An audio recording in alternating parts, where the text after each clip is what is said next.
Hey, it's been a while since you heard my voice, hasn't it? So, how's it been?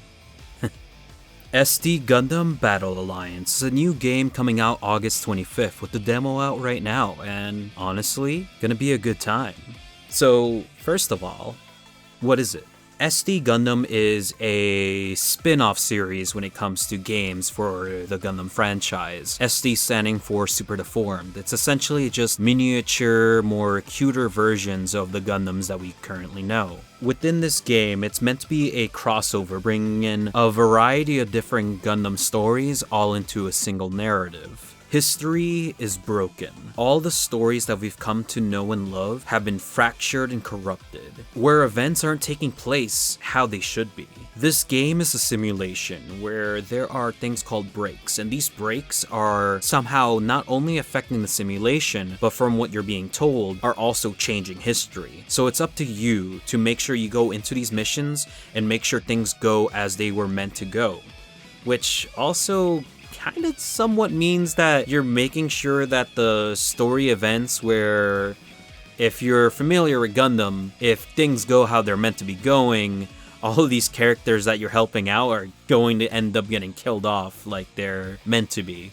Which is something I don't think the game is exactly going to be focusing on, but I just kind of find it a little interesting that you're kind of making sure these characters are going towards their deaths. So that's just something to keep in the background while you're playing the game. What you're experiencing are historic events, and like I mentioned, they're breaks. You're expecting to see a mobile suit such as the Goof show up during a battle with the white base. Suddenly it gets transformed and becomes the Barbados, which then leads you to end up fighting it, and it answers a very important question when it comes to the Gundam franchise that has been debated for a fairly long time ever since it's been brought up. What happens when the GM and the Barbados go head to head? Well, the Barbados gets stomped because the GM is obviously the superior mobile suit when it comes to such a antique like the Barbados. If you want to argue about that, you can feel free to say that in the comments, of course. So this game kind of has two parts, where you start off with the break mission where things are broken, and as you go along, you're able to unlock the true mission, where you're able to experience a historical event, how it was meant to go down. But as you're playing, even though you complete something and do the true mission, things are still not fully back to normal. Like, for example, there was a mission where I thought, oh, this is gonna go exactly how the anime was supposed to go, but then there was still a mobile suit missing. And characters even bring that up. There's still further missions you need to do in order to make sure things are going back to normal. When things start off, you're thrown into the game as a commander on his way to the Battle of Odessa during the 1-year war, which was a turning point within the battle between the Federation and Zeon.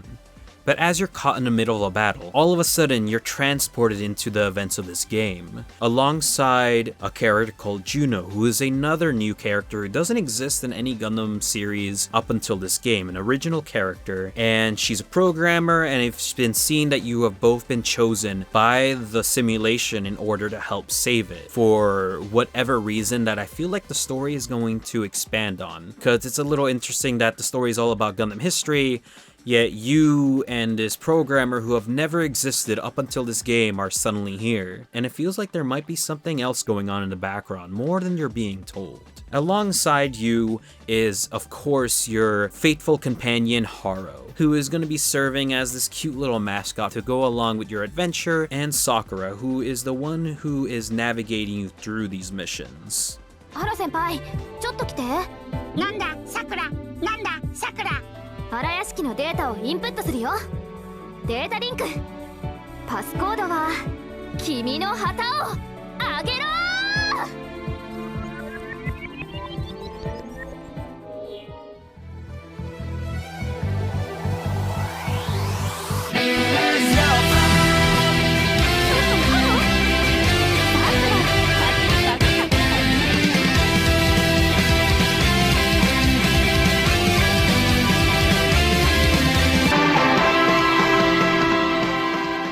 The gameplay So far, it's been pretty alright. I've been getting some flashbacks. If you've ever played this game called SD Gundam Capsule Fighter Online, which is fairly old, it's like from years and years ago, it kind of gives you those similar vibes because it's SD Gundam as well. And I kind of wish that maybe further in the game's lifespan, you'll be able to have some like player versus player aspects to this game. But so far, it looks like the multiplayer is mainly just going to be you doing these missions alongside other players. When you're doing these missions by yourself, you're also not going to be alone. You'll be able to partner up with 2 other characters of your choosing, whether it's just a regular Zeon Grunt or other characters from the franchise who you can put into any mobile suit that they're usually expected to be in. I unfortunately feel like it's a little limiting though, because if you're familiar with playing these kind of games, you're usually able to do almost whatever you want. If you wanted to, you can put a character who's never piloted a mobile suit inside of the Gundam and suddenly have them go around murking a whole bunch of characters. But in this game, unfortunately, everyone's kind of just stuck to just piloting what they're meant to be piloting,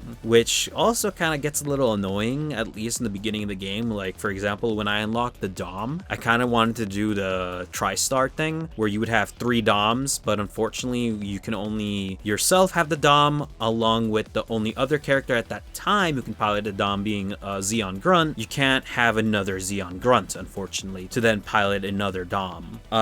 So that just felt a little but whatever. It looks like this game will have a large selection of mobile suits, each from every different series. So you'll be able to make up whatever kind of team variations you would like, for the most part, as far as what it can allow you to do. As you keep doing more missions, you'll be leveling up and getting stronger, in which point you can unlock different abilities that you, your pilot, can use, along with upgrading the mobile suits you have as well. So you can have them maybe have a better boost or have their ranged weapons do a little bit more damage. And as far as like what kind of attacks they can do, everything's pretty much similar. They all have a special repair option, for example, which it's kind of funny if you spam the repair option, you kind of look like your mobile suit's doing like a little bit of teabagging, so I find that a little bit fun, especially when you're in multiplayer and you and your multiplayer buddy are also both doing the little teabag motion. And you have your basic weapons. You have your melee attack, you have your ranged attack, you can fly around, dodge, do all a variety of movements and combos, and then you have your special attacks along with a ultimate attack. My favorite is the gun cannon one, of course, because after you do a volley of cannon strikes, all of a sudden the gun cannon, like in the anime, pulls out a giant rock and just yeets it at the enemy.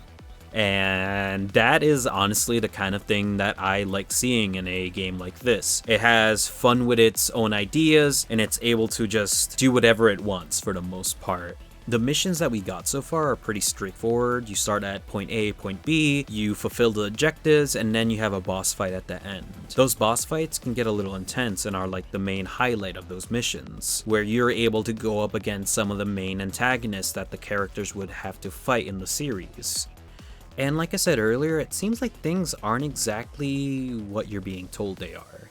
Because as you're going around, it's pretty standard, you're fixing the history, then suddenly it looks like it's more than it's broken. It looks like there's hackers involved, and suddenly out of nowhere you have to face an unknown Gundam, not from any series at all, called the Gundam Latreia, piloted by Hermes Mercury, which, kind of funny enough, show coming out is The Witch from Mercury. Just an interesting little thing, which probably is just a coincidence, honestly. And you don't know what he's doing, you don't know what his plans are, you just know that what you're doing is getting in his way, and of course he's in your way. So you fight until he leaves, and you go back, you talk to the navigator like, hey, what's going on here? The navigator has no idea what's going on. The navigator then says that they're going to talk to the administration, and the administration, as far as we know, is just a faceless group who's in charge of this, which, considering how most storylines in Gundam go, we might end up finding out that later through the story, the administration are the ones who are doing this on purpose, for example. And they are the true villain of the game that you'll end up having to go up against. This game is also going to have multiple DLCs coming out to keep its lifespan going, which will be more crossover missions and more suits that you can unlock. we'll likely also see G-Witch mobile suits and characters show up as part of the DLC as well. As that show progresses, the DLC will then start revealing those characters and suits that we can then play as. It's gonna be on Xbox, PlayStation, Switch, and even PC. So the main question that you're likely having is, why should you play this game? Honestly, you're able to relive the events of the franchise that you've come to love. Not only are you taking part of it, you're making sure that everything goes on the correct path it's meant to, even if that's a path of tragedy.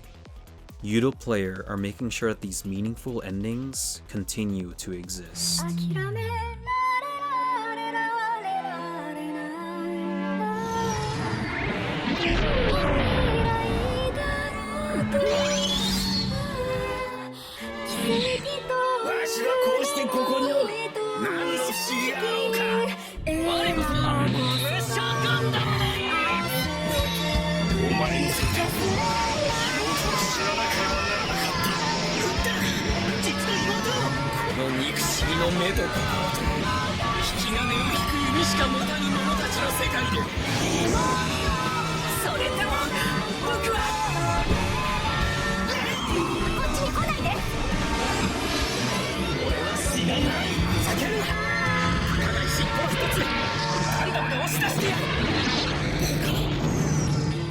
So yeah, that's pretty much it. That's my little impressions video of this demo so far. What do you hope to see in this game? The amount of interactions between characters that we otherwise would never be able to see can be endless. So yeah, again, thank you for watching and take care.